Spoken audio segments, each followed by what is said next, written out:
ഏറെ സന്തോഷത്തോടു കൂടിയാണ് ഞാൻ നിങ്ങളുടെ അടുക്കിലേക്ക് ഇപ്പം വന്നിരിക്കുന്നത്.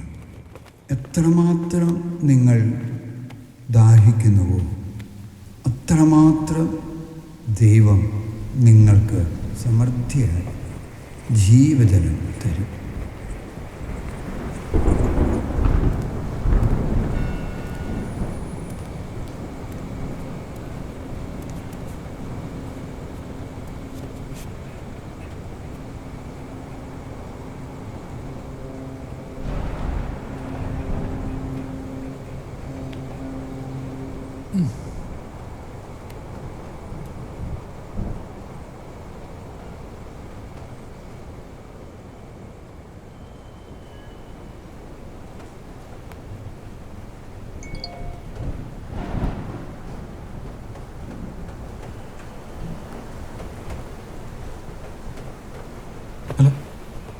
ഇന്നലെ താൻ എവിടെയായിരുന്നല്ലോ?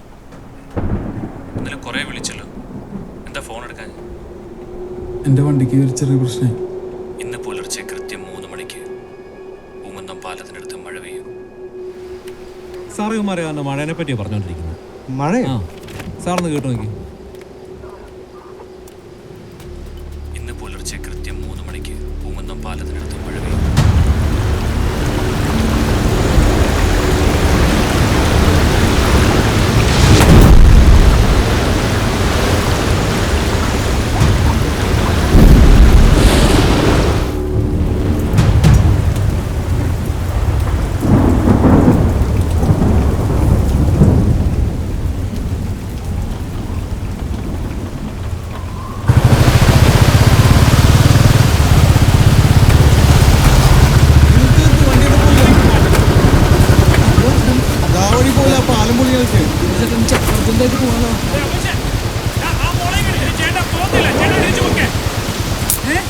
പോവാൻ പറ്റില്ലെന്ന് പറഞ്ഞില്ലേ? മനസ്സിലായില്ലേ? പറ്റില്ല ചേട്ടാ, പോകുക.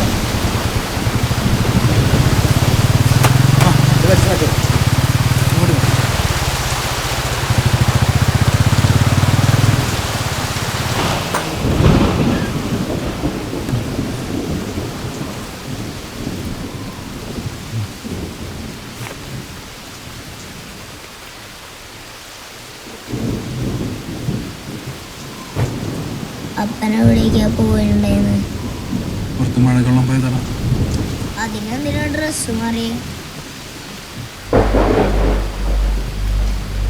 ദൈവകൃപയിൽ ഞാൻ ആശ്രയിച്ച് അവൻ വഴികളെ ഞാൻ അറിഞ്ഞ് അനുഗമിച്ചിടും അവനുടെ ചുവടുകളെ, അനുഗമിച്ചിടും അവനുടെ ചുവടുകളെ. ദൈവകൃപയിൽ ഞാൻ ആശ്രയിച്ച്. Hallelujah, hallelujah. ഈ സമയത്ത് നമുക്ക് കിട്ടിയൊരു വാർത്ത, മഴ കാരണം അടിവാരത്തുള്ള റോഡുകളിലൊക്കെ മണ്ണിടിഞ്ഞ് ഇവിടെ ശുശ്രൂഷയ്ക്ക് വരാമെന്ന് പറഞ്ഞ ബ്രദേഴ്സ്, ദൈവവചനം പങ്കുവെക്കാനായിട്ട് വരുന്ന ബ്രദേഴ്സിന് വലിയൊരു യാത്രാ തടസ്സം സംഭവിച്ചിരിക്കുകയാണ്. നാട്ടിൽ മൊത്തം മഴ പെയ്യാണ്. നമ്മൾ കൂടുതൽ പ്രാർത്ഥിക്കണം, ദൈവത്തിൽ ആശ്രയിക്കണം.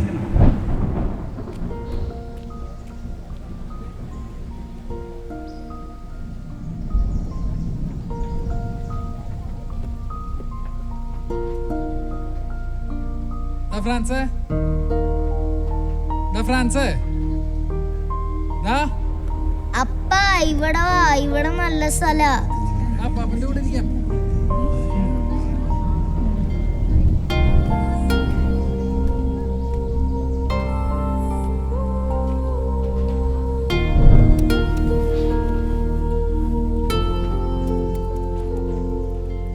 അപ്പ ഞാനീ കുളത്തിൽ ഞാനും അമ്മയും വെള്ളപ്പൊക്കം വന്നിട്ട് മുങ്ങിപ്പോയി. അപ്പൻ സൂപ്പർ ഹീറോ ആയിട്ട് എന്നെ രക്ഷിച്ചുള്ളൂ. അപ്പനെന്താ അമ്മേനെ രക്ഷിക്കാത്തത്? നിന്റെ സ്വപ്നത്തിലടാ വന്നത്, അതിനിപ്പോ ഞാൻ എന്താ ചെയ്യാ?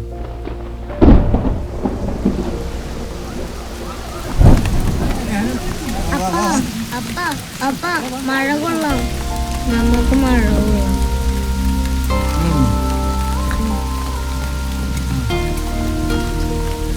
പ്ലേറ്റ് ഒന്ന് എൻ്റെ മുകളിൽ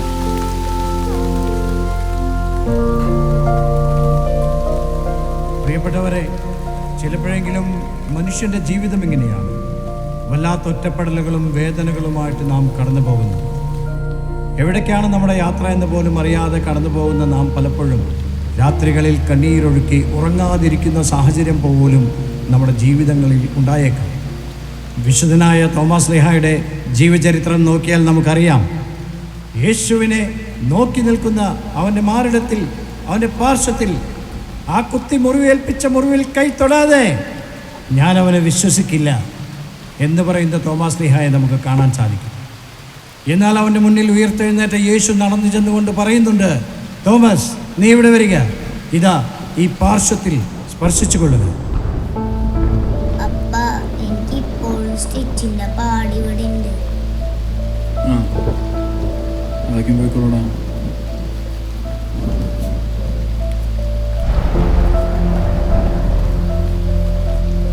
അപ്പ എനിക്കൊരു ലക്ഷ്യമുണ്ട്. എന്നിട്ടാ ജീസസ് ക്രൈസ്റ്റിന്റെ പോലെയാവാൻ.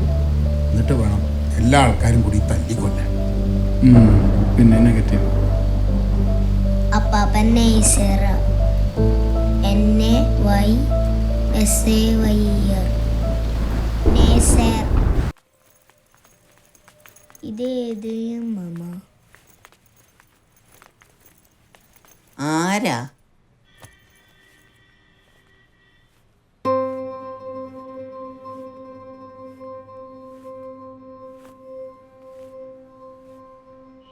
ജോസേട്ടാ, ഞങ്ങളിവിടെ ഇല്ലായിരുന്നു. ഞങ്ങള് ധ്യാനത്തിന് പോയിക്കായിരുന്നു കുറച്ച് ദിവസം. പെരിങ്ങാവില് വെള്ളം കയറി, വീടൊക്കെ മുങ്ങി, ഒരുപാട് പേരുടെ വീട് പോയി. വേറെ സ്ഥലമില്ലാത്തോണ്ട് ഞാനിവിടെ വന്നു. അതിനിപ്പോ എന്താ? കേറി വരുമ്പോ നീ വയസ്സായ ഒരു സ്ത്രീയെ കണ്ട? അതാരാ? അതാണ് പുഴയ്ക്കപ്പാടത്തെ 10 സെന്റ് തരാതെ നിക്കണ എന്റെ തള്ള. ഞങ്ങളുടെ വീട്ടിൽ താഴെ മൊത്തം വെള്ളം കയറി, TV അപ്പടിയും കേട് വന്നു. ഞാൻ പറഞ്ഞതാ മുകളിലേക്ക് എടുത്തു വെക്കണേന്ന്. ദുരിതാശ്വാസ ക്യാമ്പിലാണ് ഭക്ഷണമൊക്കെ. ഇന്ന് കാലത്ത് എഴുന്നേറ്റപ്പോഴേ അമ്മ പറയാ, എന്നും ഞാൻ ആട്ടുംപാല് കുടിക്കാറുള്ളതാ, ഒരു ഗ്ലാസ് ആട്ടുംപാല് വേണം. ആടുകൾ ഇങ്ങനെ ഒഴുകി പോകുന്നുണ്ട്, അവരോട് ചോദിക്കാൻ പറ്റൂ, ഇത്തിരി ആട്ടുംപാല് തന്നിട്ട് ഒഴുകി പോന്ന്. അതെ, ഇനിയിപ്പോ 10 സെന്റ് തരാന്ന് പറഞ്ഞാലും എനിക്കിപ്പത് വേണ്ട. ആ വെള്ളം ഇറങ്ങിപ്പോയിട്ട് എനിക്കത് തന്നാ മതി, പോരെ? ആട്ടുംപാലിന് ഇനി എവിടെ പോവും? ആട്ടിറച്ചി കൊണ്ട് അത് അഡ്ജസ്റ്റ് ചെയ്യാൻ പറ്റും അമ്മേ. പൊതിച്ചോറ് ഞാൻ കൊണ്ടുവരാം. പൊതിച്ചോറ് ഞാൻ കൊണ്ടുവരാന്ന്. പുഴയ്ക്കപ്പാടത്തെ സ്ഥലേ നിനക്ക് എഴുതി തരാൻ പറ്റില്ലാട്ടാ. ഇല്ല അല്ലേ? അപ്പൊ അമ്മ ആ സ്ഥലത്തൊരു കുഴി കുത്തിയിട്ട് അതിലേക്ക് ചാട്.